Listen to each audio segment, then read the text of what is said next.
going to be not a little different because we have content creator Keith on here, and we're going to have a good time. We're going to talk about Always. men and reading. Not that he's speaking for all men, but he has an idea, I'm sure. Yeah. All right. All I'm gonna right. speak for every man. I'm speaking for every. You so silly. All right, y'all. So if y'all don't know this content creator, he is the creator of Keith's Corner. He reviews books. He holds lives. A time is always had on his podcast, and I would like to welcome Keith from Keith's Corner to the Booked and Busy podcast. Welcome. I appreciate it. I So appreciate I it. am your host, and I didn't even introduce myself. I'm your host, Nicole from Booked and Busy, and I like to highlight authors, readers, narrators. I like to highlight editors and anyone that has contributed to the book community, especially to the Black book community. So, Keith, Oh, it's let's wonderful to meet you. you know Wonderful to what? You're meet so you. silly. Get off of here. Get off of here. So, question. My main question is before we even get that, before we even do that, what genres do you prefer to read?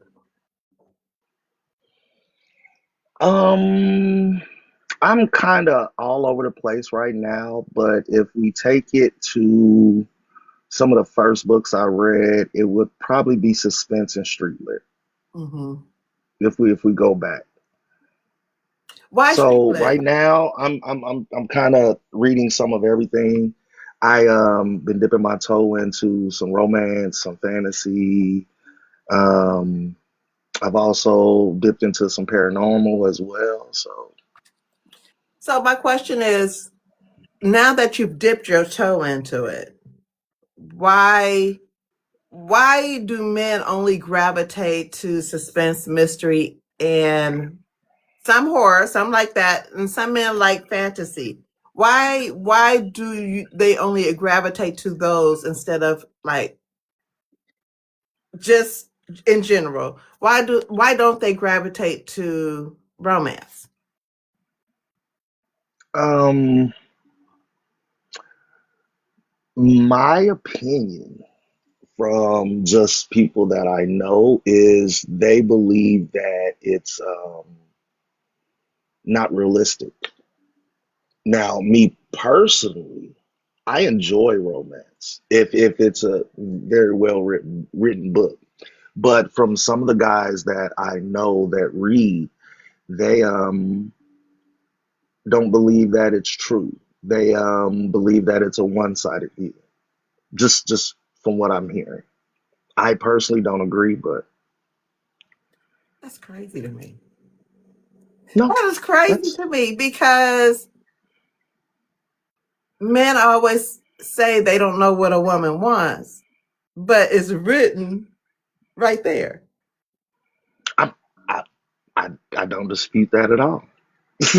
I mean, we here. We're here. Because it's written right there. You know, I'm not saying that they have to have all the crazy to come along with it because, again, it's fiction. But if you really want I to know would how to say treat a woman, I would say if you honestly look at the way that a male writes romance and the way that a woman writes romance, it's coming from two completely different angles. And the way that a male writes romance, just from the ones I've read so far, it's not as much passion as it is when a woman writes romance. listen, we just gonna get right to it. We just gonna get right to it. Right. I mean, am I wrong? I No, mean, you're not wrong at all. It's like women, speaking as a woman, I like to see the passion. I like to see the intensity. And they just kind of, not all of them, because there's a few that can do it, but they like to skate right through it. You know what I mean? hmm Like you have a few authors, and I don't know if you've ever read them, like Cartier. He can Hmm. write a good scene. No, Um, I agree, and I believe Eric Jerome Dickey can write a good scene as well. he did, but he didn't. I mean, it depends on the books. Again, but it wasn't from a perspective of romance like that. No, Like I no. read the what book that Midnight series. What's his name? Midnight. Oh my god, I can't remember what his name is. No, it wasn't Midnight. It was Gideon. The Gideon series. Yeah, the Gideon series. Yeah. He was really just kind of skating through life, and then he happened. Where women are more intentional about the man falling in love, men just so happen to fall in love. Does that make sense to y'all? I, I don't know if I would say what happened to. I think their focus in a lot of the books are more towards the plot than it is towards the passion. So I think that with them focusing more on the plot or the mission or what the end result is going to be, they kind of step past the passion part of the books. But when we honestly think back in time, who is the more passionate ones in any relationship? It's always going to be the woman, where the male is more of, I would say, more of a calculated, looking more calculated than the woman in the love aspect of it. They're looking at what is the end goal versus the build up to it, where I feel that the passion is the build up to it versus the actual moment. You had to preach a word this morning, sir. Okay, so I first came to know King Benjamin because he asked me to read his contemporary romance. He challenged himself to write a contemporary romance, and he did good. Don't This is not a slash a male author thing.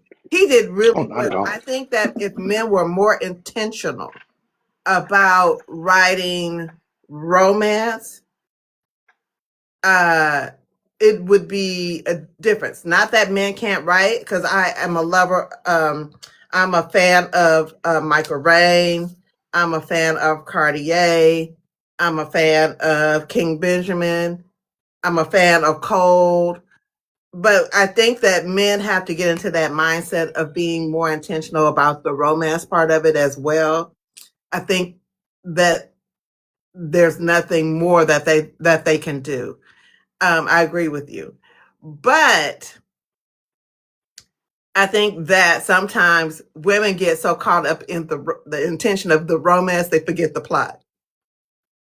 I can see that. I can totally see that. I can 100% see that. You know what I'm And I saying? have read books where I felt like they are, like you said, the book has a purpose, but you're more focused on the romance than the end plot or the plot twist or the character development Right. because you're so caught up in the passion of the book.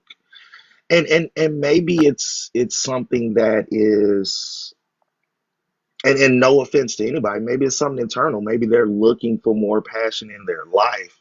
So let me live it out through this book because I'm not living it out through my personal life. Maybe it's something on the lines of that. But this is what I feel about with male authors. I think it's hard to touch into your feminine side if you've never been able to turn your ego down. And not saying that a lot of men have big egos. I just know that masculinity is a big thing in the male community. And with masculinity, you don't want to seem soft or sensitive, which to me, I believe vulnerability is the key. And sometimes showing a little vulnerability will gain you the access that you're looking to in your readership of women and things like that, because women do lead the genre of reading romance. So, not writing your books for women or for the audience that you're trying to reach is kind of a disservice to yourself as well. Right. Right. Well, sir, there's the podcast right there. He done gave you the word, honey. He has given you the word of the day. Let me say this. And it's not a diss. This, I mean, and No, not I at would all. really implore if a man is listening to this podcast from behind the screens or on YouTube when it gets posted, this is not a diss to authors. This is something to help you work on. Women, again, this is not a diss to women authors. This is something to get you to work on. Just like you're intentional about the romantic scene or the smex scene and smex, and Hmm. the only reason why I'm saying smex is because we can't say the actual word. Hmm. Um, it's you still have to complete the plot. Some women are very good at getting to the plot. Some women are not. And I've read that. So I would um, say it's more, instead of being critical, it's more of our observation of what we're seeing out there currently. mhm, Because my thing is, you're right. It's not that we're being critical. It's more of we're just observing what is out exactly. there for us now to observe. Exactly. And so I feel like take what we say with a grain of salt, but really listen to what we're saying because we are the readers and the reader's opinion matter a little bit. I'm not going to say they're the ultimate factor because it's someone else's art and their view is what's more important, not our opinions. I have a question about that. Do you feel like authors and readers should be in each other's spaces No, right now? I feel that friends is friends, but when it becomes to a point of being critical of someone's art, I feel that's like with any job. Like I can't be critical of a basketball player if I'm not doing what a basketball player is doing. I can't be critical of a flight attendant if I'm not doing what a flight attendant is doing. So it's hard for me to be critical of an author if I'm not an author. Now, I can have my opinion, I can have my views because I read a lot of books, but to have the art and the imagination to be able to create something from scratch, that's an art form. And I feel like many people can be critics of artists, but until you dip your toe in that, you don't know what the experience is. I agree with that. But this is my opinion. I feel like in order for an author to grow, I feel like sometimes they have to dip their foot in a reader's space just so that they know what is being said, what they need, so that if you are an author that likes to fit the need of their readers, I feel like they um, should be able to rise to the occasion and fix the problems that are they see within that author's book. I don't Readers, I think agree, readers are beneficial. right. I agree, readers are beneficial. But I believe that at some point in time, and I may be wrong, most writers started out as a reader. Exactly. And with that, all I would say is that's the purpose, I think, of ARC readers. And I think it's also important to have people in your circle that don't agree with you All the time. just Yeah. because of who you are and will Right. be honest with you and tell you flat out, hey, this just isn't working or this just isn't clicking. So I believe also having a strong circle helps. And and like I said, most authors are also readers. So I would say to me as an author, it's good to have authors' opinions and be subjective about readers' opinions if they haven't stepped in your shoes at all. Exactly. But I also feel like readers need to step in author spaces because not Mm. not Oh, not that's a good one. That's a good one. That's a good one. I not like that. so much to criticize, but to No, understand I the like that. process. Because the way these readers and the audacity they be doing, it be too much. Like, why are you calling Amazon because a book didn't release when it was supposed to release. That is not helping that lady. That is making her No. look crazy. I called Amazon to see when they was gonna release this book. Or I was in her inbox talking about, you said you was gonna release on this day. Okay, and that's fine. But do you realize that this independent author, if they're independent, if this independent author has written this book, she has to find somebody to edit it. She has to find somebody to do her cover. She doesn't know how to do a cover by herself. She has to make sure that there's marketing promo. She has to make sure that the story is cohesive. Life happens. She don't have nobody behind her to do all the things that she needs to do. She has to answer the emails because again, this is a business. She or he got so much to do, and sometimes it just doesn't happen. Sometimes the story is not flowing the way the story needs to flow, and they still have to work out the bugs and the kinks. And they are so impatient with this. Like, and then get mad because, oh, it was too many typos. Well, what the fuck? No, You I know what I totally mean? get what you're saying. I get exactly what you're saying 100%. And I believe that me being on TikTok and being in the community that I'm in now, I totally understand what you guys are going through because I'm probably more friends with authors than I am with readers currently on TikTok. So I understand your plight. And as an entrepreneur myself, I understand the pressures of deadlines and having to meet this, having to meet that, plus also still trying to live your personal life and deal with your personal issues as well. And I believe that um, that has been lost with a lot of readers. A lot of readers are getting to this, it's me, or being a real selfish and thinking that my opinion matters in the whole scheme of thing when it does not.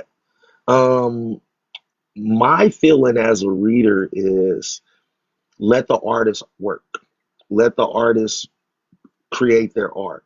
Let the artists do what they do and then voice your opinion. But know that it is an art form. And if you could do it without complaining Right. because they do have personal lives. And sometimes, I mean, I admit there's times I don't want to get up and go to the gym to teach my classes, but I have to because that's my business. And I understand as authors, there's days where you don't want to get up and write, but you have to because that's your art form and that's your job. So I believe if more people would humanize authors and stop living in a fantasy and a fairy tale and thinking that these people are not human and don't have everyday lives, and that fantasy of you got to do this my way when you are nothing but a speck in the Right. whole scheme of things, I think it would be better off overall in the community. I just don't understand it. I just wish more people would respect the fact that writing is an art form and not just a skill. Preach your word. Preach your word. Sir, you own this. Wait a minute. You own this internet here preaching this morning, Preacher Keith. it's it's just being more involved with writers. I understand the plight a lot more, and being like I said, I draw and I do a lot of other things. So being an artist, I understand the difficulty of creating something that you're proud of, and once you do, that's your baby. Mm-hmm. And I don't think a lot of people can understand that the work that it takes to put an actual novel out and how vulnerable you are with that babies out there in the world, like a mother when your baby's out there in the world you're worried about it, and people's opinion could really affect your emotions because it's your baby. So I can truly understand that I had because I feel that passionate about my training. I had an argument last night. It lasted probably about an hour about my podcast. I ain't never watched the podcast. He don't know the process of the podcast. He gonna tell me. how to do my podcast and what kind of guests, what kind of guests I'm supposed to have on this podcast and why I should reconsider a different type of guest because that's what he thinks. Sir, sir, Who are you? and I have to say, you know what? I'm sensitive about my shit, sir. I'm sensitive. I'm very sensitive about my podcast because I feel like I'm putting in the work. Not that Yes. this is a career for me, but the goal for me. You ain't thought about my goal. You ain't thought nothing, right? I said, Mm-hmm. well, how am I supposed to support Black fictional authors if I have to do what you're saying? How am I not supposed to fall asleep? Because again, I try to read everybody's book that I interview. I try to read something by them. Mm-hmm. Whether I finish or not, that remains to be the debate. But I try and read something by every author, so that one, I know what your writing style is. Two, I know how to curtail some of my questions. But if I'm reading nonfiction or I'm interviewing XYZ because you feel like it's going to help the community, and it might help the community. But this is Mm-hmm. not what this is. This is for fictional authors that write fiction Mm-hmm. and for them to be of African descent. Gotcha. You know what I My mean? my my Whether next they Afro question. Latina, whether they are African American, whether they are African, whether they are Afro Asian, whatever. They need to be of African descent. And I feel like we content creators have a duty when we read these books to highlight them Mm-hmm. so that they can get some exposure because again they don't have it the same as traditional authors. Even the traditional authors don't have it as the others. Yeah, you're right. You know what I'm saying? So if we expect for it to be on the New York Times bestsellers list or whatever Mm-hmm. that we want them to be or have the highest of esteem, then who better to promote than us? No, I'm with you. My question probably would have been to him is those are great ideas. So you're starting your podcast next week, right? Again, Because if you have that big of an opinion on it, I'm waiting to see yours. Prime example, we were talking about journals, book journals the other day. And while we were talking about book journals, I was looking at some and I said, you know what? I don't like any of these that I'm seeing out on the market. So what did I do yesterday? I created my own book journal. And I'm going to probably be releasing it soon. But the point is, if you see a need or you feel opinionated about something, just go do it. Shut your mouth and go do it. And then it's done. Instead of being opinionated about what someone else is doing and the fight that they're fighting and the things that they're trying to do, you go do it. If you feel that wholeheartedly about it, pick yourself up and go do all the things that you're suggesting. that's it. That's it. That's it. Because guess what? Nobody has to do anything for you. If you don't like it, fix it. Just like when a reader says, I don't like how that story ended, then write your own ending. Create your own book. Oh, I love it. They I don't love want it. I that. love it. They want the author to No, bend to their will. And that's not the point of the book. It's not to bend to your no, own will. I'm just saying. I agree. Well, you preached to the choir on me with that one because I just feel like it's borderlining disrespect at this point. And when you get to the point that is disrespectful, how do you expect me to want to hear what you're saying when you're being the way that you're being? Everybody's been in arguments. If someone is yelling at you, you're more than likely not going to be listening to anything that they're saying. So now at that point, the argument is non and void because no one's listening to no one. They're busy going back and forth. So let's not be disrespectful. If you have an opinion, it's valid. I mean, everybody has an opinion, but doesn't mean that I have to do what your opinion is, or I have to understand or take what your opinion is. I feel like I want to get my tambourine in my church hat because I feel like I'm in church this morning. Well, it is Sunday. It is Sunday. Like minds, great minds think alike. Great minds think alike. Okay, I I have agree. a I mean, I'll question. stand on my soapbox and say that there's ways of being critical without being disrespectful. That's There's it. just 100% ways of being, and we've had discussions in our lives where people just didn't agree with each other, and that's fine. And it's okay. And we're still It's friends. And we're okay. still friends. We're still It's called respectfully disagreeing. You know what I'm saying? Mhm. Listen. We're gonna have to respectfully disagree, and we're Yes, gonna move on to the next subject. You don't have to and be that's fine. disrespectful about it. And that's perfectly fine. We're And, just gonna agree to and disagree. two things can be right at the same time. Just because your opinion is your opinion, my opinion, it might hold true for you. And what my opinion is, it might hold true for me. But don't disregard Exactly. my opinion because it don't hold true for you.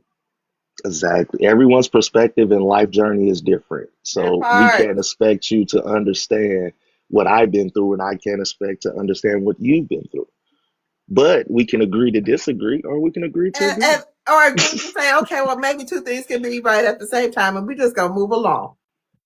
Yep. All right. Who are your Mount Rushmore of authors? Four Ooh. authors who should be on Mount Rushmore.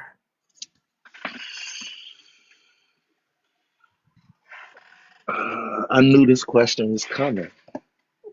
And It's a still at hard this one to moment, answer, it's right? still so hard. It's still so hard And it to answer. doesn't matter that they're not.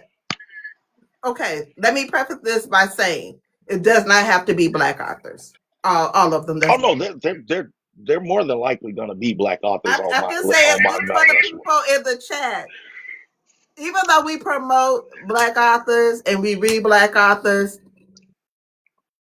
just know it does not have to be because, again, the first book that got me into reading was not a Black author. Gotcha.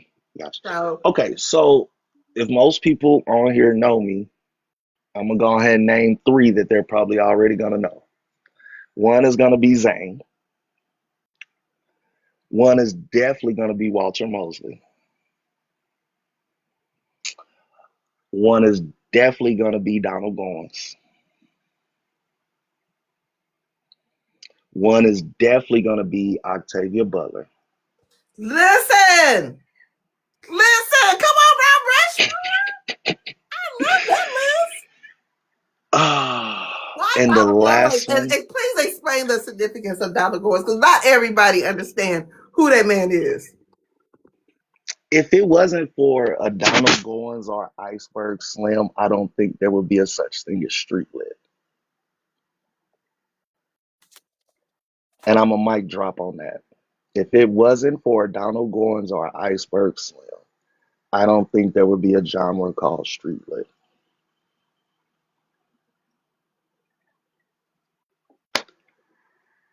Can we talk about street lit for a second? Okay. Why is street lit important?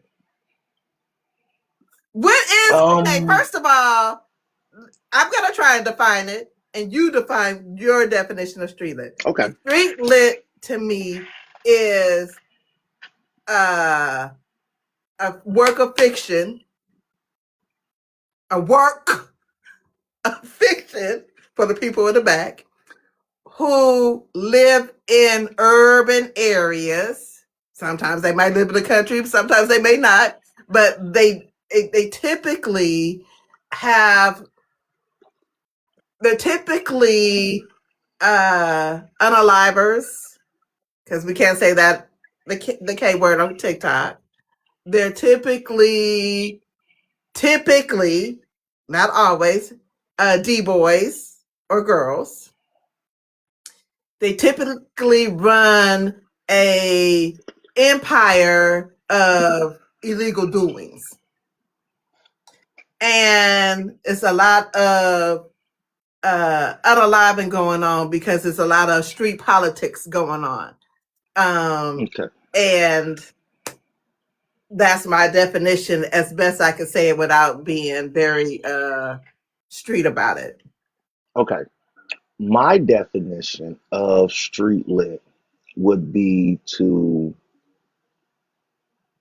highlight and show how street life is for underprivileged people that decide to dibble and dabble in ventures that will bring them money and bring them money. Like I said, will bring them money and will bring them prestige in their community. But it is a work of fiction.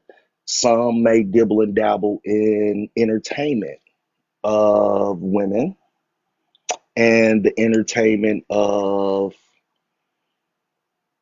pleasure. I also feel that some dibble and dabble in the selling of pharmaceuticals in the neighborhood. Or I also feel that some of them in the books are part of organizations that do cleaning of certain individuals in their neighborhood as well. I also feel that they tell a story of struggle as well as triumph amongst different odds that are weighed against them because of maybe the color of their skin or the environment that they're in. So I would basically say street lit is a voice for the people that felt voiceless right, in urban neighborhoods. right. They're trying to make that quick money by they also sell unauthorized Pharmaceuticals. not just pharmaceuticals but the pew pews, Oh, yes. Unlicensed. unlicensed. Unlicensed means of protection. So what they're doing is they're trying to create a life for themselves because there are not a lot of options for them. Correct. That Based on their environment or circumstances. yes, there you go, there you go. So, what draws you to that type of fiction? Um, it was what I seen opening my door every morning going to school, or what I seen every day going to the corner store. It's something I'm familiar with. It's something I can relate to, and it goes back to the whole saying of if you don't know your past, you don't know where you're going, and it also goes into representation and being felt or being heard. So if this is something you've experienced, you can understand it, you relate to it, you feel heard by it. So, and a lot of them aren't, well, a lot of them are very real stories and people can relate to them. Like, I don't know too many street lits that end on a happy ending. And that's how life is. Sometimes life does not end on a happy ending. And it does not always mean romance. No, no. Actually, it's very little romance in original street lit books. Very little, if any, romance. I mean, I don't know a Donald Goins book that has real romance in it. It has scenes in it. It has people that are in love in it, but I don't think it has any romance in it at all. Do you feel like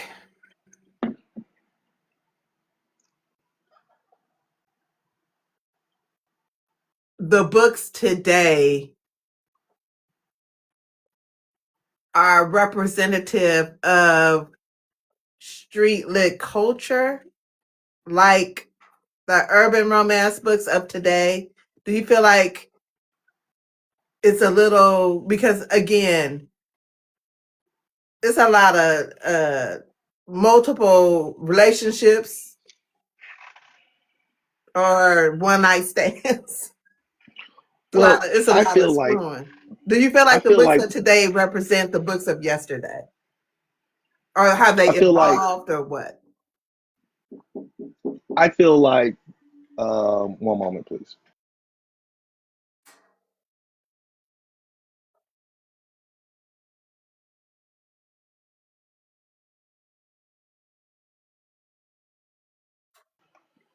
Okay, I would say that just like the black community has evolved, I feel that the books had to evolve as well as the community has as well. And I feel that we are probably touching more on what's going on with people's personal lives and people's personal relationships now versus what was going on in the streets as much in the books now. Yeah, you have an undertone of kind of what they're doing in the streets, but it's more personal now in books than it was in prior authors' books. I think prior authors' books was more about the story instead of the characters, where I feel like newer books are more about the characters than it is about the stories because you want to basically, I'm just spitballing something out there. I think it's more of you want to deal with more of how the person is dealing with society at the time and how they are handling the situation around them versus highlighting what the situation is. If we go to say I was talking about Donald Goins earlier. If we go to one of his books, say El Dorado Red, it was more about what he was doing in the lifestyle and the lifestyle he was living versus who he was.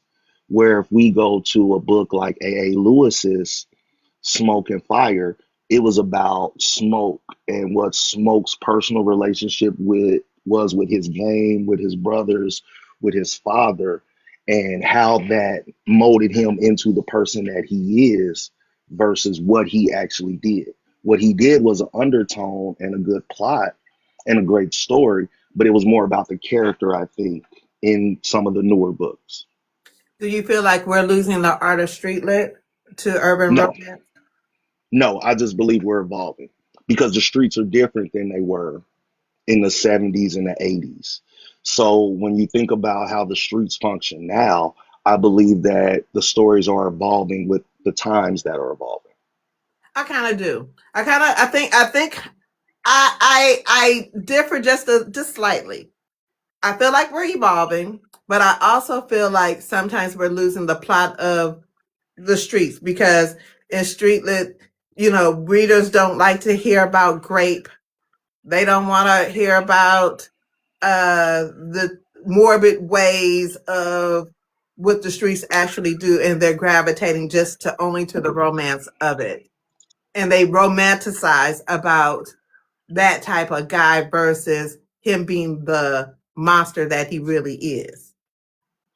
Well, it's hard for me to say that because we have the books like Cole's, the Cotty Mob. And the Cotty Mob, to me, is dead on to street lit. I mean, that's what's going on. Right. So it's kind of hard for me to say that. Now, I believe some authors who may not have experienced or seen that type of life or know people that live that type of life, yeah, they're going off of, I guess, research where you still have some authors that are authentic to the actual street lit platform. I mean, format. I mean, I'm not saying that as a diss. All I'm No, saying is you don't have many authors who write street lit anymore, authentic gotcha, street gotcha. lit. You still have Quan. You still have um you still have Cold. You still have King Benjamin who writes Hmm. authentic street lit where it's not a lot of romance. And I know that readers a lot of readers, I'm not going to say all readers, a good majority of the readers like the aspect of romance in a book. And to me, the story is the story, whether it's romantic or not. So, Gotcha. Gotcha. you know, I, I hope we don't lose that particular genre to just romance. I get what you're saying. I totally get what you're saying. I feel that we're not gonna lose it. I feel that um how can I say this? I don't feel Careful like it's of a your lost branding, art. sir.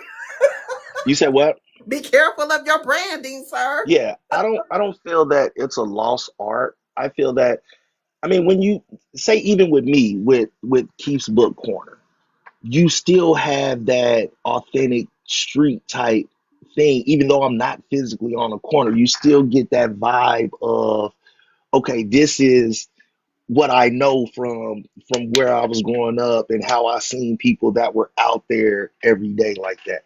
So I feel that there's still pieces of it there and it's not lost. I just feel that it's evolving. And it has to evolve with times because gone are the days where guys are still really sitting on a corner anymore. Now things are still moving, but gone are the guys that are just out there hanging out all day long and things like that. So it'd be hard to write that when that's not what society sees right now. It's hard to write what's not going on because it's going to be hard to relate to that unless we're saying, okay, we're writing a story back in the 80s, or we're writing a story back to the early 90s, or we're writing a story back to the 70s. But in the 2000s, people just aren't doing it that way that they were in the early 90s and the early 80s. So with the streets evolving, I feel the stories have to evolve. Okay. You have a convincing argument. You got a convincing argument. I mean, I get what you're saying. I totally get what you're I'm saying, gonna go with but it. we can't, like I say the same thing with romance. Before, if you talked about a book in the 70s, it was taboo to have a woman and woman relationship or a man and man relationship. True. So, with the evolving of romance, we have to evolve with the stories and the times as well. So, I can look at it from any aspect of any story. Same thing with sci fi. Right. Being that technology is changing, the sci fi stories are changing. Same thing with the movies. So I just believe we all have to evolve. But the good thing is we still have those books, so we can always relive those times by going back and referring to those books, which is why I'm starting to pick up Donald Goines books again. Why I'm going to go back and start picking up some more Eric Jerome Dickey books, just because I want that nostalgia feel of what it was. I have a question. Do you feel like authors, or no, readers who used to read back in the 90s when the Wahida Clarks and the Terry Woods and the Nikki Turners and I the, got a few of those. I got a few of those. you know what I'm saying? Those authors, do you feel like the readers of yesterday, and I'm going to say yesterday versus the readers of today, understand books a little differently? Understand street lit a little differently? Do you understand my question? I believe that readers now are, and no disrespect to anyone, maybe more ignorant to the fact of what was really going on with street lit. Or if you've grown up in the suburbs, you're really not gonna understand what some of these guys are talking about in their stories. You can be like, oh, there's no way it was like that. Yeah, some of these stories are dead on to what it was in the Yeah. streets. Yeah. And I say that because I didn't have the best upraising, and I've seen a lot of these things that they talk about in the street lit books. So I just believe, like I said, with the involvement of society and involvement of people, that a lot of people are going to think that the older books are kind of way out there, and there's no way people are living like that. It's kind of with the black exploitation films. Yeah, people watch those 70 films and laugh at them now, but when you think about how independent authors are now, those were just independent directors, independent movie creators. So they used the resources that they have to make what they had. So I feel the same way about books now. People are using the resources that they have, and they're writing the books based on the resources that they have. Where before, if all you seen around you were people on welfare, people on this, people on that, people on the corner, you're going to write about what you see. Just like now, people write about what they see. To me, it was just, I guess in the 70s, I would say that would have been more contemporary because it was what was going on with the 70s, where now we look at it as, oh, that's street lit. But a person going through it, no, this is contemporary. This is what I'm seeing every day. This is what my day to day life is. So I just believe it's the scope or the lens that you're looking at it through. Listen, sir, why you up here preaching this good this morning? Come on, Pastor Key. Come on, come on, Pastor Key. All right. So let's talk about the triggers. Do you? I know Mm, I don't really read triggers. I might read the author's note, but I don't really read the triggers because I feel like uh it's very little that triggers me. Not that hmm nothing it doesn't trigger me. Like I'm not a fan of a child being abused. hmm I SA happens in the streets. hmm I feel like readers are really not reading what it is. Like if the book says it's an erotica balloon, why the hell are you mad about all the smack scenes? hmm If the book says this is an urban street lit book, you know it's gonna be some pew pews. Why are you hmm surprised that everybody unalive? Why are you I don't surprised that there are grape scenes? Because it happens in the streets too. Why are I we don't think surprised? it's I don't think it's a surprise. I think it's an entitlement thing. I believe that some readers are so entitled that they believe that my opinion matters. And I don't care that you put this in the beginning of the book. I didn't like it. I'm entitled and I'm going to voice my opinion. Where it's like, are you I'm, okay? I can't go into a Stephen King book and expect to say, I can't believe he wrote all this craziness in his book and these people are doing all these things. Where it's like, do you know what author you just read? Or going into a suspense story and be like, I can't believe they had me just so on the edge of my seat. Well, do you know the author that you just read? Like, know the source of the material before you go into the material. And if you're reading something because someone suggested, realize the person and the people that are suggesting books, what they're into. And don't get a suggestion from somebody if you guys are not into the same type of information or the same type of reading. Like, I wouldn't go to, say, a person that in the paranormal and I'm not in the paranormal and say, hey, why don't you recommend me a book? And then they recommend me a book. I can't be like, oh, I can't believe you gave me something with all this dark information and everything like that. And then it's like, look, you know, that's what I read, right? So I think it's the audacity of people to be able to go into a book that is, I mean, sometimes you can even look at these covers and say, well, I'm going to read this anyway, and I'm going to voice my opinion, and they have to listen because I'm entitled and they're not. It's entitlement to me.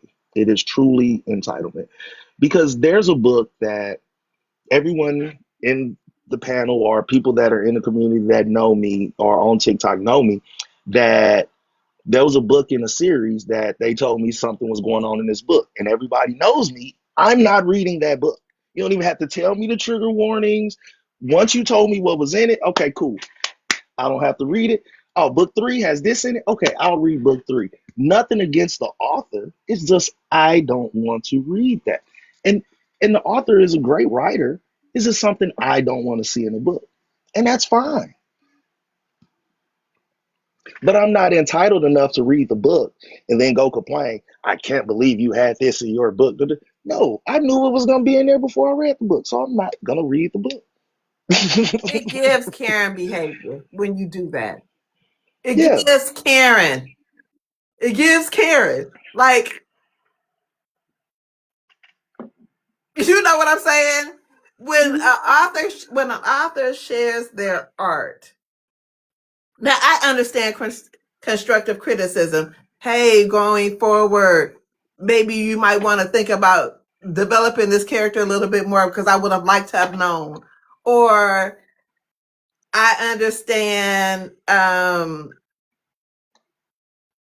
I understand that I wish I'd have known more about a plot twist. I wish I know that the plot twist would have, it needed more of a twist to it because I wasn't really surprised. That to me is constructive criticism. That to me Correct. is something that an author can go to and say, okay, I know that this wasn't a great twist, so how can I make it better? That gets them Correct. thinking, saying, okay, let me figure out for book number 2, 3, or 7 how I can improve upon my writing. To me, Correct. you know, And I believe that if you're a sensitive reader, that's what synopses are for. That's why they started putting I can't open up a Donald Goins book and see a trigger warning in any of these Donald Goins books I got because they weren't there. You knew what you were getting into when you picked up a Donald Goins book.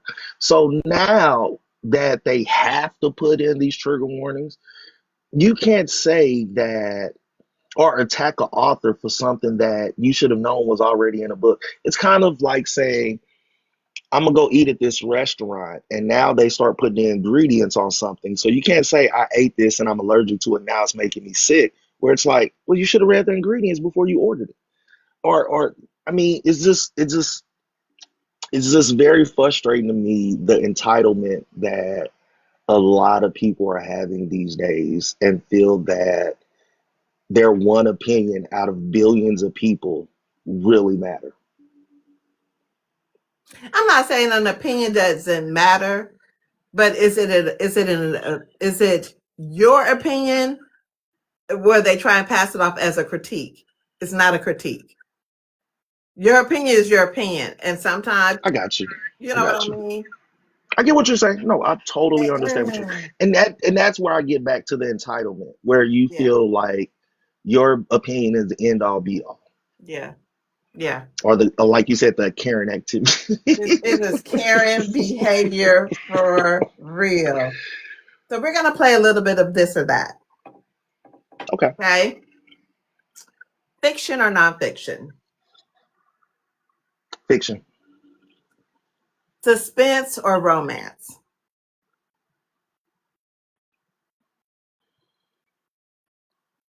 Suspense. thriller or street fiction, street lit, Street lit. erotic or dark romance, Erotic. secret baby or love triangle, Love triangle. um, fantasy or paranormal, Mm. That's a tough one because I've read some good paranormals here lately. Probably paranormal. arranged marriage or a fake relationship, Fake relationship. biggest or shifters,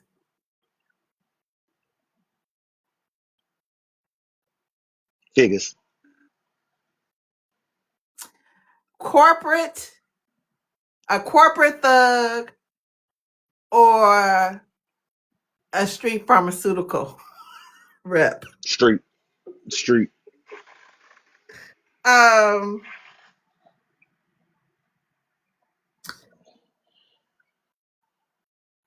I had another one for you. And it escapes me. Urban romance or street lit?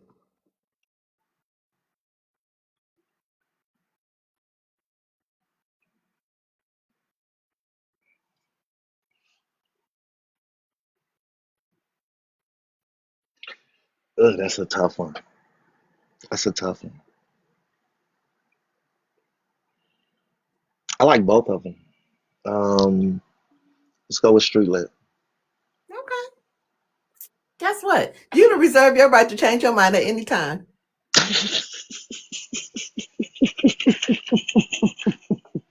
You reserve the Yeah, right that's a tough one. to That's a change tough your one mind. because I've liked a lot of the urban romances that have been coming out lately. So I can honestly say that.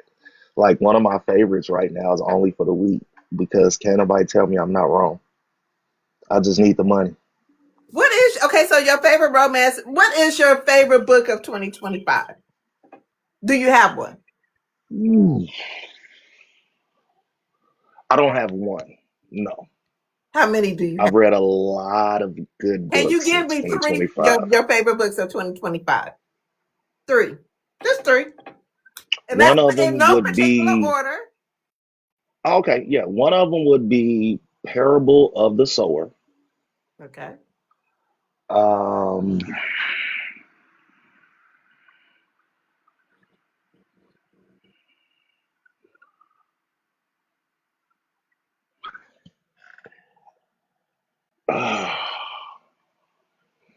I really enjoyed A. Lewis's Smoke.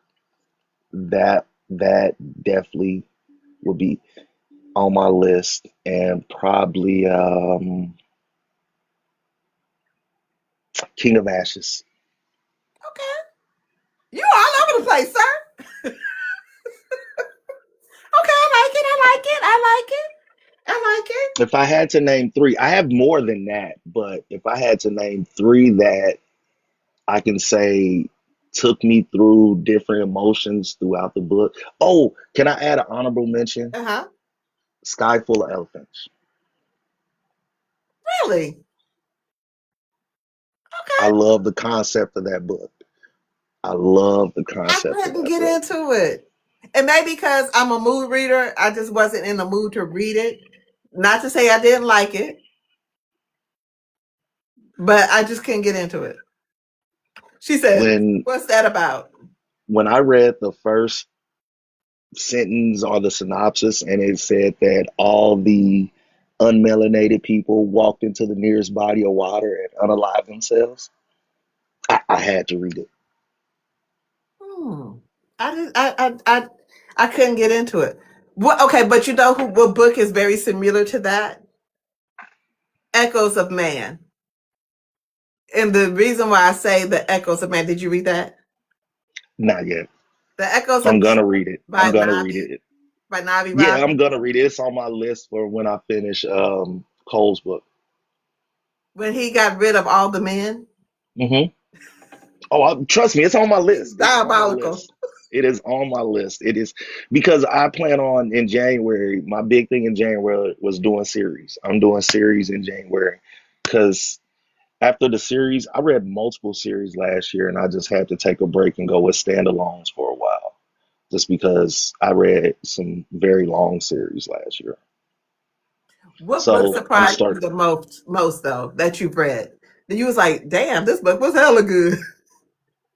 What A. A. book Lewis's, surprised you? A. A. Lewis's, A. A. Lewis, Really? Smoke, because it's not hyped up as much as it should be. That is a very, very good story between Smoke and Fire. I really, really enjoyed both of those books. And as fast paced as they both were, with as small as they were great books. I thought that the character development, the plots were very intriguing. Very so those were great books for me. You ain't lying. That was surprised about. Yes. One thing AA can do, and I ain't gonna even lie about you, is that she can create family drama like nobody else. Yeah. That family drama is something else. First of all, my favorite book by her, and I implore you to read it because you're gonna be like, God damn it, AA is The Mother-in-Law. That is my favorite book outside of Okay. The Whistler. The Mother-in-Law and Son of a Bitch. Oh my God.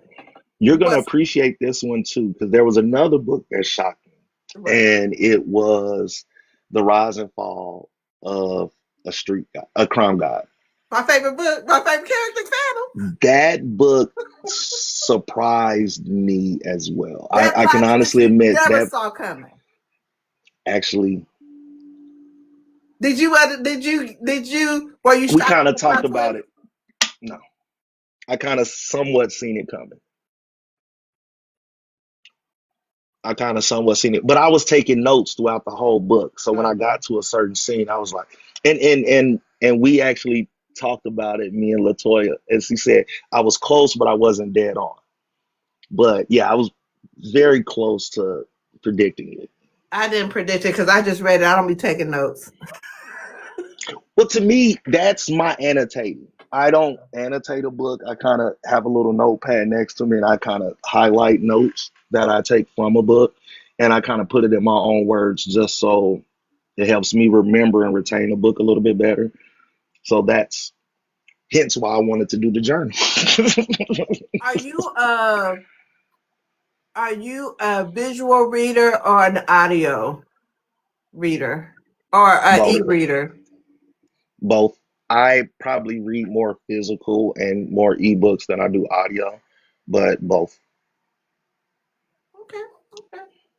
Uh, what? Uh, what question do I want to ask you?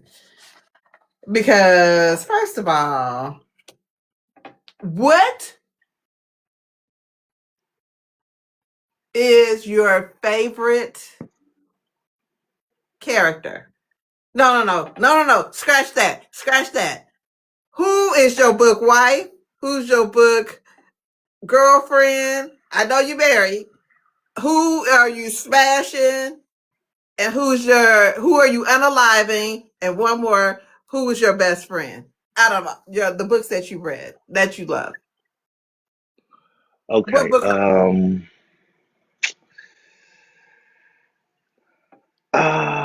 I would say that Melody from A. Lewis's book would be my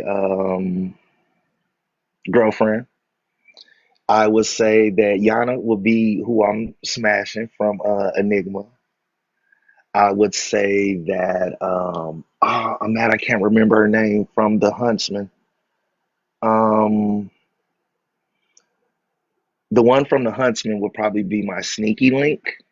Mhm. And the one that I'm unalive would probably be Aphrodite from the the Chalice book. I can't remember the full name of the Chalice book, but that would probably Aphrodite would probably be because she was pretty cutthroat in that book.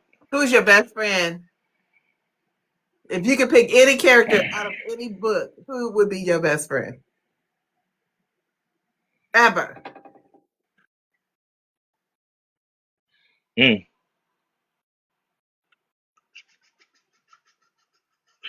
It would probably be King Oliver from Walter Mosley's King Oliver series. Okay, okay, I like it. I like it. I like it. I like it. Which character out of any book this best describes you? Who are you most like in any book that you've read? Rome from Only for Only the for Weak. my week? Rome. I just don't have the money. Rome.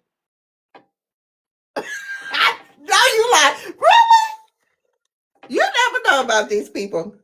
Really? Yeah, wrong. That you would rent a yacht to let the lady read? Yes, yes, yes. All right, now you better go. And I try to pay attention to details. This is the thing. If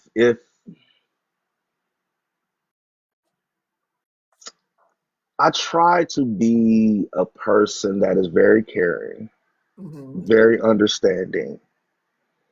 I'm very opinionated, but I respect another person's opinion as well. Hmm. So if I was, if not, yeah, I would say Rome. Okay. If not Rome, it would probably be.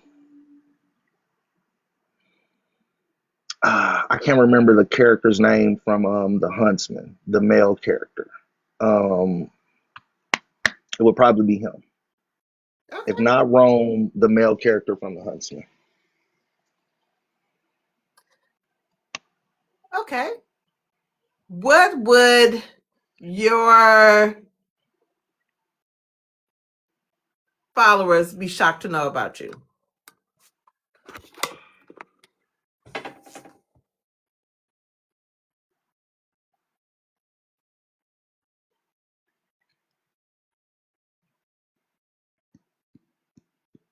What would my followers be shocked to know about me?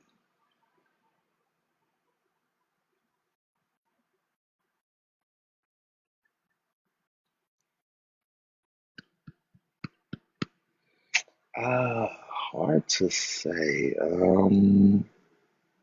Oh, I got one that I actually was in tech support for over 20 years.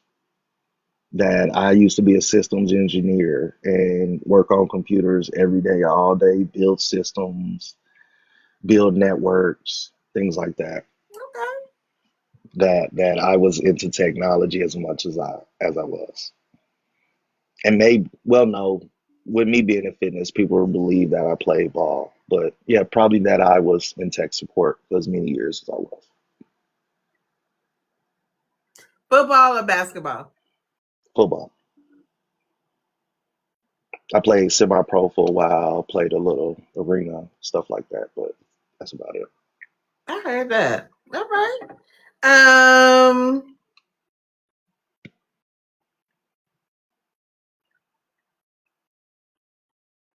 what's your idea of fiction? What's your definition of it? No, not a fiction. What's your definition of the great American novel? And what example would you add? Which book would you say is that for you? My definition of a great American novel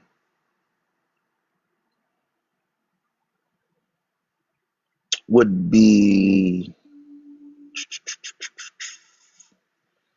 something that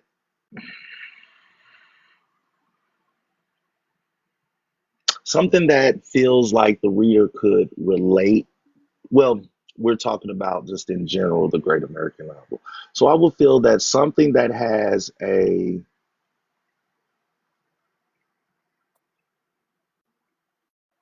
great character development.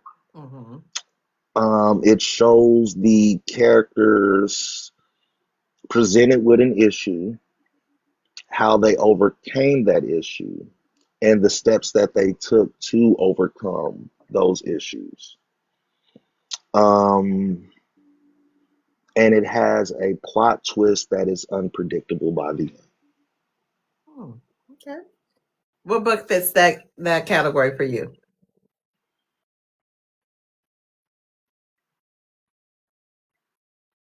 It's hard to say. It's a lot. I would say the closest would be Parable of the Sower Okay. Okay. All right. This topic. because, yeah, No, go Parable of ahead. the Sower. Why? Why? The reason I would say that is you could really relate with the main female character. Mm-hmm. You got kind of a backstory onto why she was the way that she was in the book. You didn't see some of the trials and tribulations that they were going to go through throughout the book, Mm-hmm. and the ending was completely.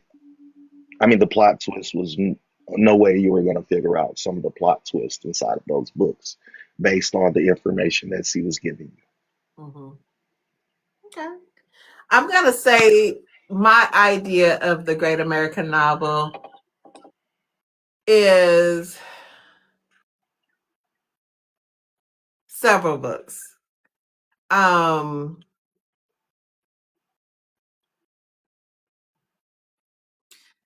and I'm gonna add a little bit of caveat to it. I'm gonna add street lit urban romance edition. I'm gonna say I feel like Son of a Kind God is one. I'm gonna say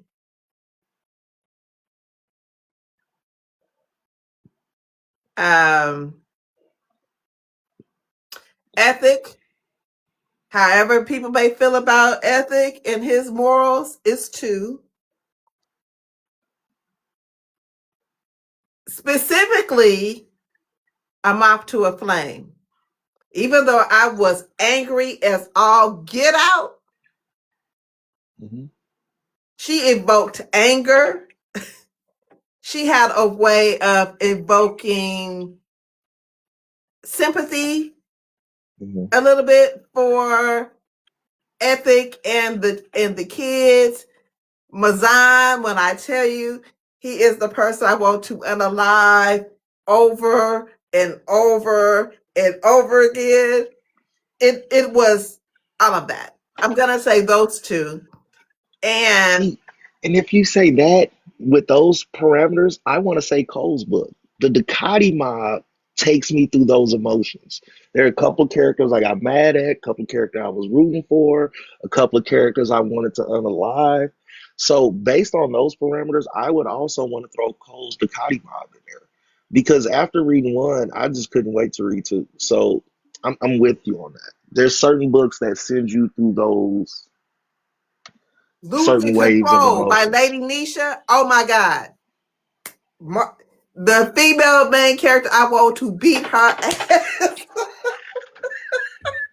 Why are you living in this man? And why, when this man who wasn't unalive is back, that was unalive is not actually unalive, would you go back to Hmm. him and stay with that foolishness that he had going on? Baby, Marty wore my ass out.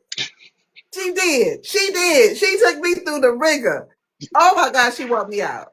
Oh my God. I wanted to beat her ass. I didn't want to unalive her. I just wanted to beat some sense into her. Oh my God, she woke me out. Marley losing control. That was See, I'm that. gonna have to check that out. I haven't read that yet. Oh my God. Oh my God. I was so bad at her. I was so bad at her. Oh my God. When I tell you I was pissed.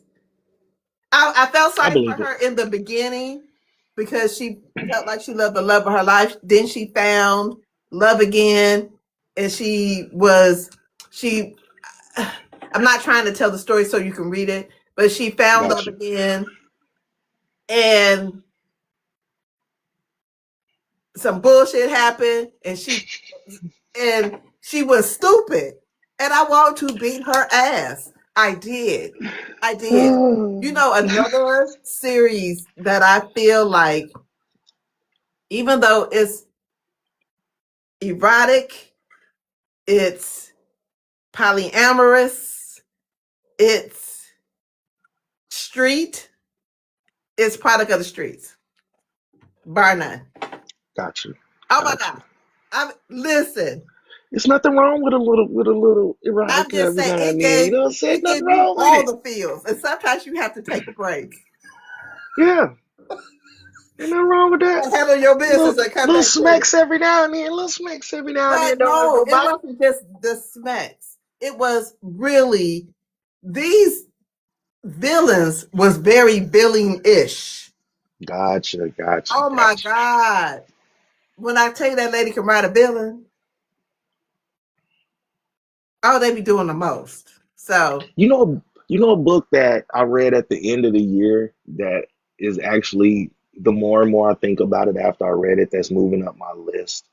And I just got to give kudos out to my girl for her debut novel. Storm's book, the more I sit on it and think about it after the fact of reading it, that was a good book.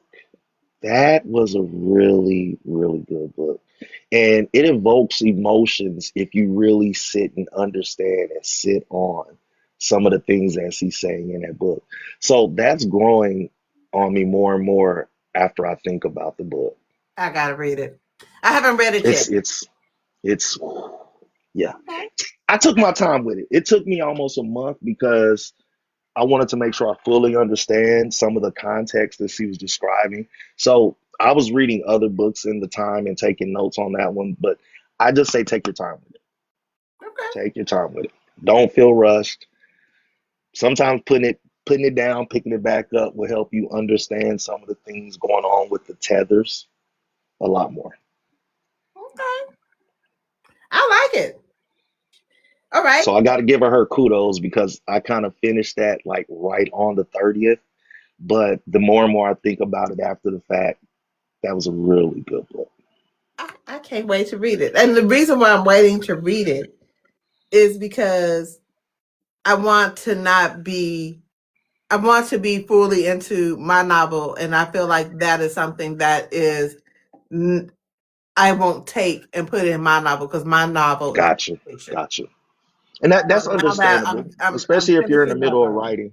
Yeah. Especially if you're in the middle. I respect that. No, I respect that because you don't want, I'm with you 110%. Just like if you're writing a street lit, I don't think you should be reading any street lit. You should be reading maybe romance, maybe Not even romance. I can't paranormal. even read. I'm only reserving books for the authors that I'm interviewing when it comes to that type of genre. Um, but I won't be writing that day. I agree. I agree with you. Hey, I, I agree. Because I think that's the hardest thing for authors is making sure you stay authentic to you and not pull anything else from something you were reading just because it's locked in your head because you just finished reading it. Right. So I can respect that. I totally understand that. And I agree, which is, and people don't understand, I feel the same way with training. I don't watch a lot of other trainers. I don't look at a lot of other trainers just because I want my workouts to be authentic to me, and I don't want someone to say, "Oh, well, I seen that somewhere here. I seen somebody else doing this." So I, with you 110%, totally understand and totally respect that. What do okay, two questions. First question is what made you fall in love with reading? And I know I should have asked this at the beginning, but we got It's to talk about it. something that was an outlet for me as a kid. It's something that my mom has kind of always gotten me into. And I got bigger into it in high school because I had this YT teacher that we were talking about history. It was a history teacher. And he started bringing up the Lynch files. And he was talking about all the different things there. And something in what he was teaching us about how if you wanted to hide something from a black person, you put it in a book. And then the more I researched that and learned that they couldn't read, they couldn't do this, they couldn't do that, it's more of, to me, it felt like it was demanding me to pick up a book and read. Because if people couldn't even pick up a book and read or learn how to spell or write their own name, why am I not taking advantage of the privilege that I currently have now? And I need to be taking care of that. I mean, getting more into reading and taking more advantage of the resources that I have. Now, I did take a hiatus for a while, and then as an adult, I picked it back up. But what I did, I picked it back up more with nonfiction. And reading nonfiction after so long, it felt like it just became more repetitive, like everyone's saying the same things. So I then started getting into memoirs. And then I went and started dipping my toe into fiction. And when I started dipping my toe back into fiction, I realized I'm learning more from fiction books than I'm learning from nonfiction books because Preach. of the emotional turmoils and the things that they're going through in fiction books versus someone telling me, hey, you need to be doing this, hey, you need to be doing that. To see the struggles that are going on through fiction books and to see the highs and the lows.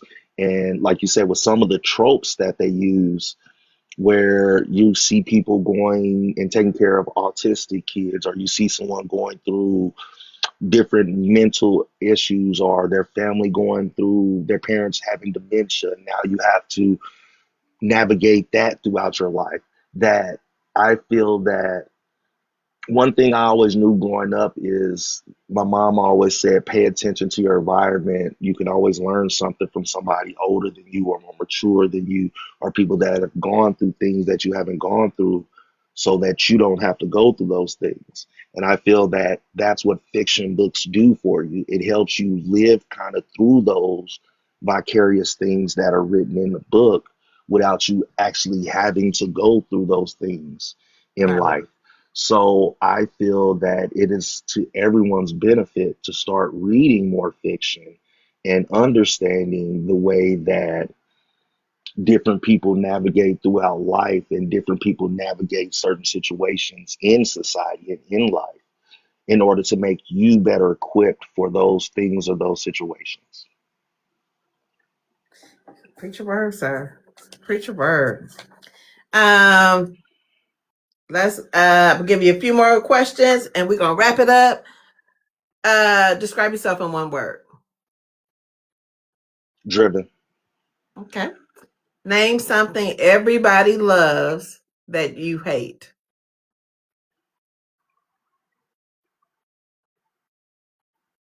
TV. Elaborate. Because I need to. Just watching certain, well, let me say this, reality TV shows. Okay. Something that a lot of people enjoy that I could care less, reality TV shows. Okay. That's fair. Um, what hate to see you coming? My clients in the gym.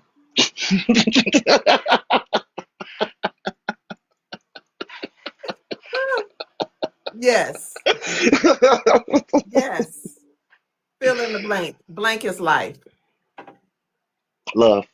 Okay. Favorite questions. What are name three authors that should be inducted into the Author Hall of Fame, dead or alive?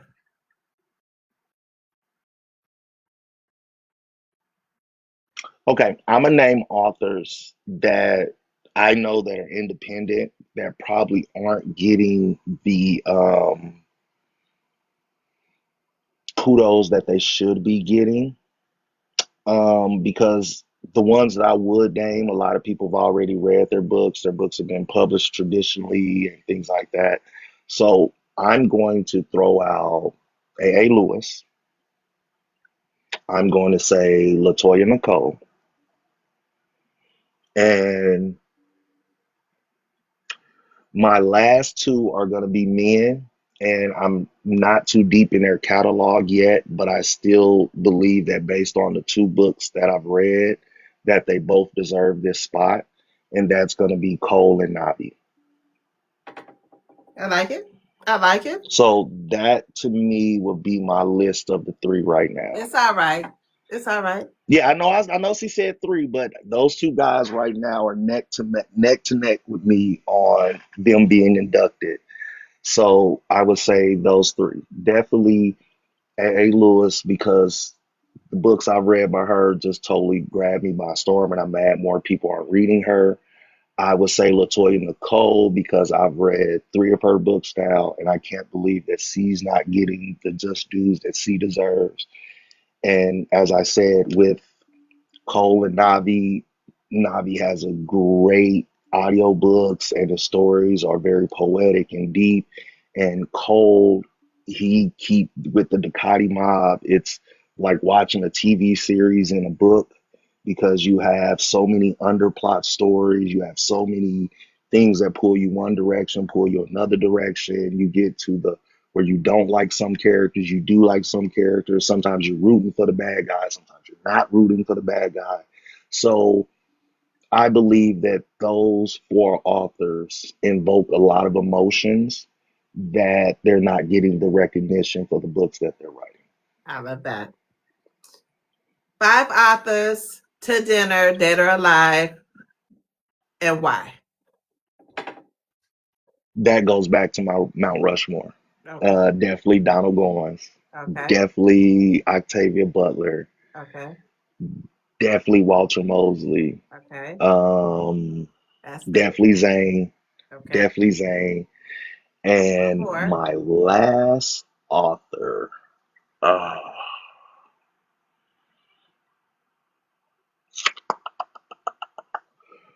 James Baldwin. I Why? would love to pick James Baldwin's brain. I would love to sit and talk to him and understand kind of his view on society then, why he moved to Europe, and understanding what he learned in Europe and what was pulling him back to the United States to share his experiences and his love for the community. Um, yeah, so that would be my five.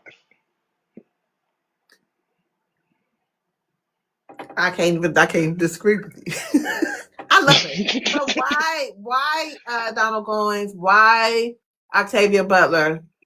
What Donald Donald Goings because of his internal demons. I feel like I have, and I maybe everybody has some internal demons, and I would like to know how he channeled that to create some of the books that he created and his art form with that. Octavia Butler would be because she was a writer ahead of her time. I don't feel that people realize how generational her writing is. So I would just love to be in the room and understand her mind and her pen. Walter Mosley, because of the portraits he's painted of the Black community and how every one of his characters have always been a conflicted character where they've shown weakness as well as strength. And sometimes their weaknesses has become their strength by the end of the book. Zane, because she nasty, and I love her books, and she nasty, and she nasty. it is. It is. Okay. What advice would you give to other men who want to become part of the bookish space, or you want to encourage to become part of the bookish space? Don't do it unless you really have a passion for reading. Um, if you are going to put out book content, do it for yourself. Don't do it for clout. Be authentic and be true to you and what you enjoy and what you love, and don't let critics um, define what is your platform. And the last thing would be read for self growth, not for other people's approval. Put a pin in that one. Put a pin in that one. Put a pin in it. All right. Let's pop your shit for a second, sir. What do you have going on within the book community and outside? Because I know that someone has a gym. Let's talk about it. Yes. Yes. Within the community, I'm trying to do more book events in 2026. The first event I plan to attend would be the Boozy Book Tour in February. That's the first one I plan to attend.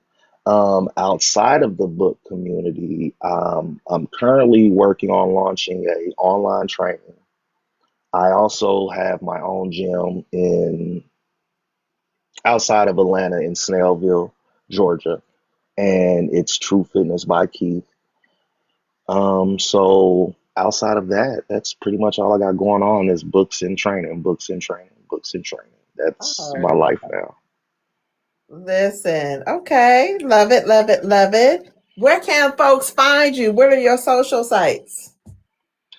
My social sites, I'm on TikTok, I'm on Instagram, and I'm currently working on my YouTube page as well because I'm thinking about getting into vlogging as well. So right now everything is Keith's Book Corner, KBK, corner spelled with a K.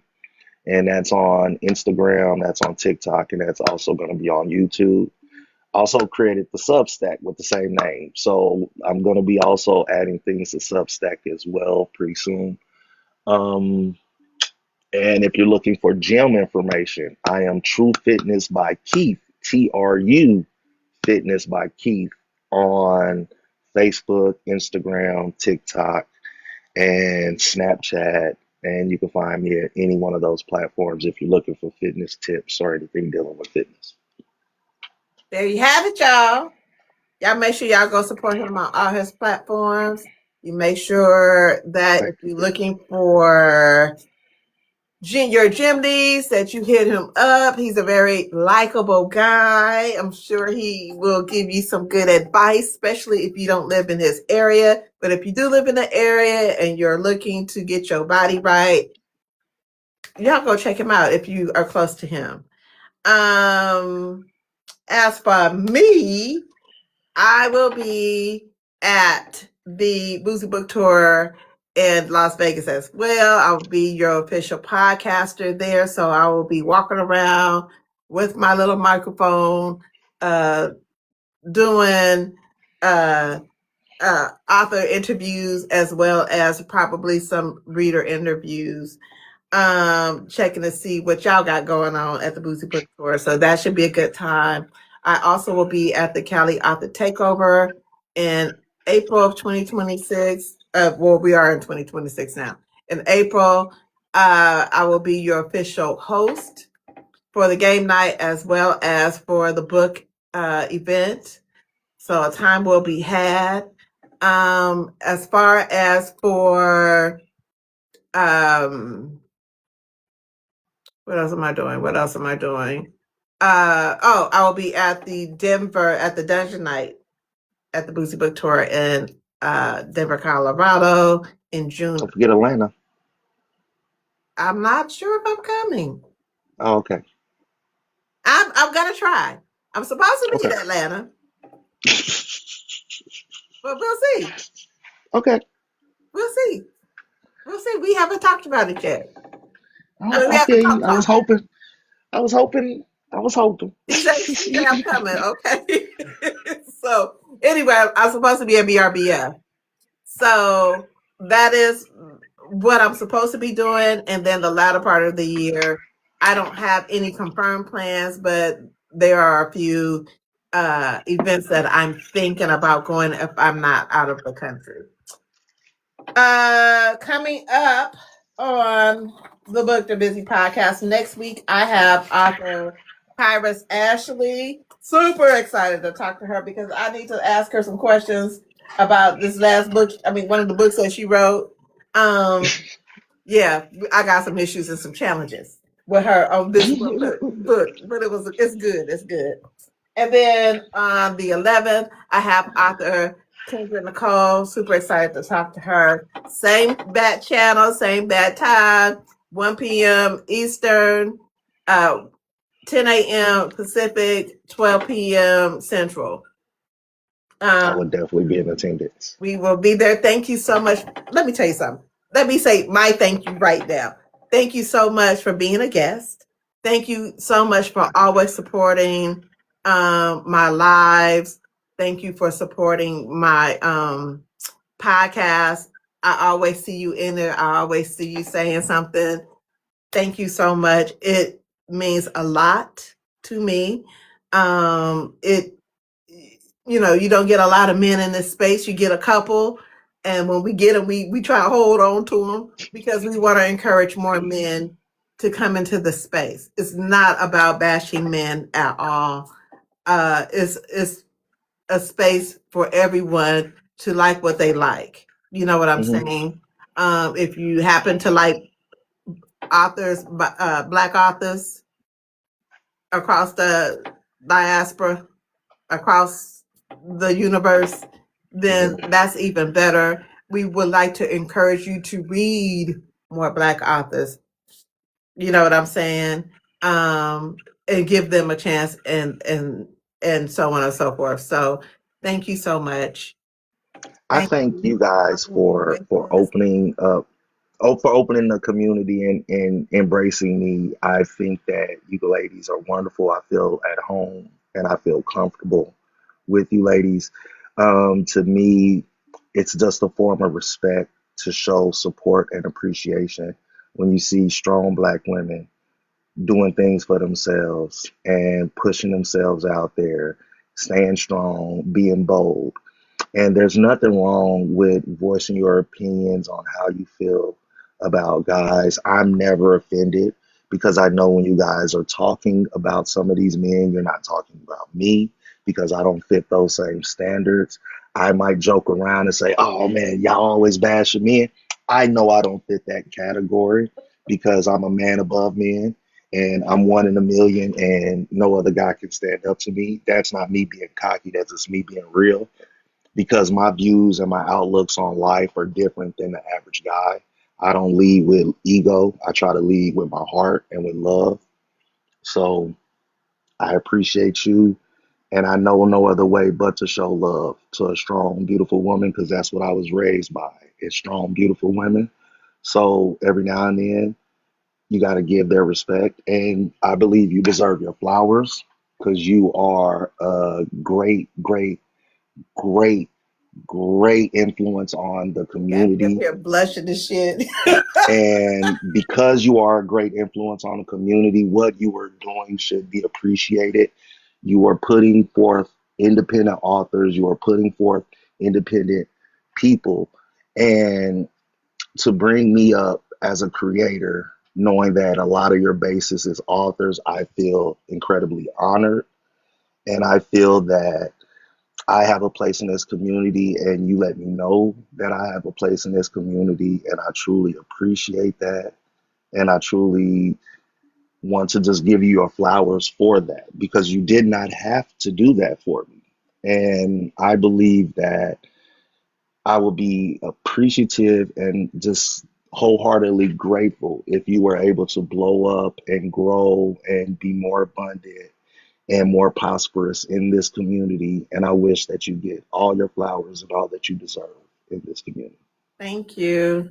First of all, you got me up here blushing and smiling all hard and stuff. I don't Well, do you all this. deserve it. But You deserve it. I'm 2026, I'm going to receive it. So thank you. You Well, deserve it. I y'all, mean, you truly are a pillar in the community, and what you're doing is needed, and it is appreciated. don't be over here trying to have me crying. I don't cry. I'm a whole thug over here. Hey, thug or not, it's still needed. I mean, every interview that it's an author that I have not known, I've learned so much about, and I'm willing to dip into their catalog. So you are a voice for the community. And as we say, if they ain't got a table for us, hey, we're gonna build our own, and we just gonna come up as we need be. So thank you for having this platform. Thank you for having a platform for authors that may not have another platform, or creators that may not have another platform. So I thank you. I appreciate you, and know that you are loved and appreciated in this community. everyone talks about how sweet you are, how you're everyone's auntie or mother or best friend, and how positive and how critical you can be when they need criticism and to be told something. So thank you, and you are much appreciated. Thank you. You know what, Shadow? Have to be out here trying to shed a tear because I'm not. But I appreciate that. I received that. The reason why I do it is because I do it out of love. I choose specific authors, which are Black, just because I feel like I do it because they don't get the recognition that they need. I'm not saying that all authors don't. I feel like there's some white authors don't get the recognition that they need, but there are a lot of other resources for them to go to. I don't feel like there's a lot of resources for us to go to. It's only a few podcasts that we have. I just came across another one. I don't know. I think it's Turning Pages. I can't remember what her name is. But if you're not listening to Black Girl Tired, if you're not listening to the other podcasts that highlight authors, especially Black authors, then you should be. If Yeah. this is something that you love, I do this because I love the authors. I love their work. I love their pen. Um, I've gotten to know a lot of authors and narrators and content creators, and I feel like I'm home, if that makes sense. I feel Oh, like it does. I'm home, um, and I want to share that joy, that knowledge that they give me with you, and that's why I do what I do. Not for clout, not for recognition. I appreciate it, but it's not for that. It is for to highlight them so that they can be the great be as great as they want to be. And so it takes a community to push you, and instead of complaining about why they not here, why they not there, then I'm going to do my part to help push instead of complaining about it. So anyway, thank you guys. I appreciate y'all. Y'all make sure y'all tune in next week. Same time, 1 p.m. We again have Kairos Ashley on Saturday, and Sunday we have Kendra Nicole. I'm gonna round out the month with Jack of the Books, which is another content creator that reads books. Author D. Scott. Super excited to talk to her because that girl got some stuff in her book in her pen. Something wrong because I feel like I'm addicted. Book talker Nisi, I love her recommendations. She gives you just enough, but to make you go want to read it without spoiling anything. I have authoress B. Not super excited to talk to her. I have not author, book content creator Darrell from my book club. Me and Darrell always have a good time. We've visited a lot of book events together, and I want to get her take on a few things as well. So thank you so much, Keith, for joining me today. You guys have a Appreciate you. wonderful day. Love you guys. Happy reading.